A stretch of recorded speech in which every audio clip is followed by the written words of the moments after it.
So I'm calling it. The future of psychological elevated horror is going to be two sides. Jordan Peele on the male side and Olivia Wilde on the female side. Let's talk about Don't Worry, Darling.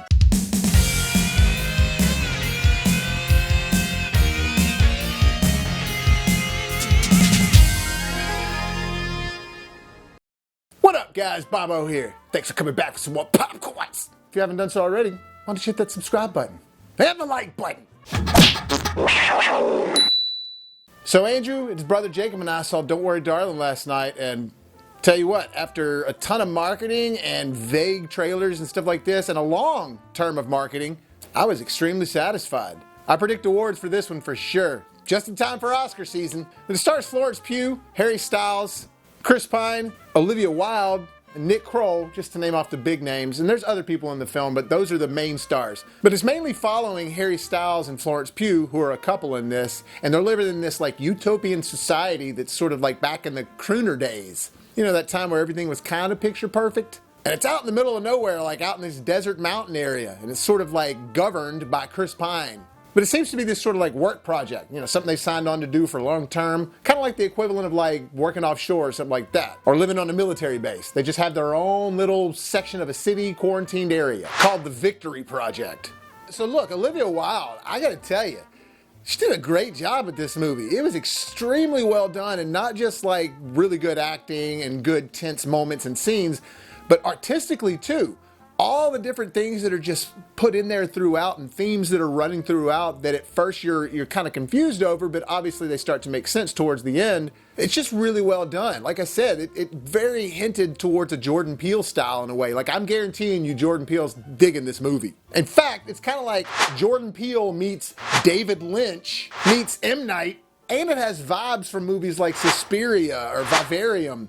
A lot going on in this movie and a lot of layers. A lot to think about. I found myself guessing all the way up until the twist. I really couldn't put it together. I'm leaning over to Andrew and being like, man, the only thing I can figure out is maybe this, or the only thing I can predict is maybe this. But even all that, there's no way that any of you guys are going to predict what's going on with this movie. I guarantee it. It was just a very original ending. And I thought maybe it was based off of a novel, but it wasn't. It was actually an original script. And honestly, I'd say it's kind of a horror film.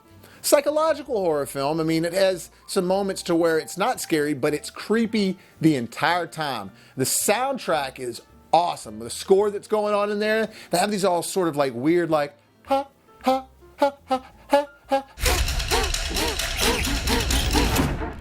It's hard to explain until you see the movie, but it's really effective and creepy, and it really draws you in. What's really impressive to me is that it's not an action-based movie. It's not a movie that has a lot of like flashy events happening between the dialogue and all the imagery, because man, they did a really good job at nailing the aesthetic of this time. Just everything that's happening and the way everything is edited and pieced together, it's just extremely engaging from start to finish. You never find yourself feeling like, oh, when's this movie gonna end? You're completely reeled in until it finally ends, and you look at the person next to you like, whoa, all right. It's giving you all these elements that you like from thrillers and horror films, but just doing it in a really subtle way, or putting it in there where you don't see it coming. I mean, there's cool kill scenes. There's extremely creepy moments throughout with like these cult vibes and things like that, because they're living in this utopia. All these weird things are happening in the movie to completely make you almost go towards a direction of, okay, this is what this is, but then it's not at all. It truly keeps you guessing to the end. And like M. Night's films, up until the third act, you're just like, okay, what is going on? And when you find out, sometimes in M. Night's, you're sort of disappointed, and sometimes you're like, all right, this was awesome. This one, I'm pretty sure that everybody's gonna dig the ending to this. I really liked it. Because there is a twist. You're obviously watching this movie trying to figure out what the hell is going on. I mean, you see that in the trailer. But the trailer doesn't give away anything to make you lean one side this way or this way. I just think they did a really good job with the marketing and the film itself. Acting is top notch, like Florence Pugh for sure. And with all the drama based around this movie, you know, with people getting uncomfortable on set in certain situations. And when you watch it, you'll see, because there's some pretty intense sex scenes, some creepy sex scenes. Kind of makes the movie a little bit more enjoyable knowing that this drama is sort of starting to circulate around this film. And there's definitely a message and definitely a theme to this, but I feel like it's sort of a double interpretation theme. You can kind of take it one way or you can take it another way. They're both in the same vein of an idea. It's really good the way you're thinking about this movie after you watch it. Like, I'm still thinking about it today. I watched it last night. So overall, I give Don't Worry Darling, this is another A+, guys. I know it sounds like I'm giving a lot of A+s lately, but these some good movies coming out. Great job to all the acting in it. Great job to Olivia Wilde. Great job to the score. I mean, just the whole package is solid. Really think you guys are going to love this one. Well, that'll do it for this review, guys. Thank you so much for clicking on this video. Hit that like button if you enjoyed it. And if you haven't done so already, hit that subscribe button so you can help us make it to the top.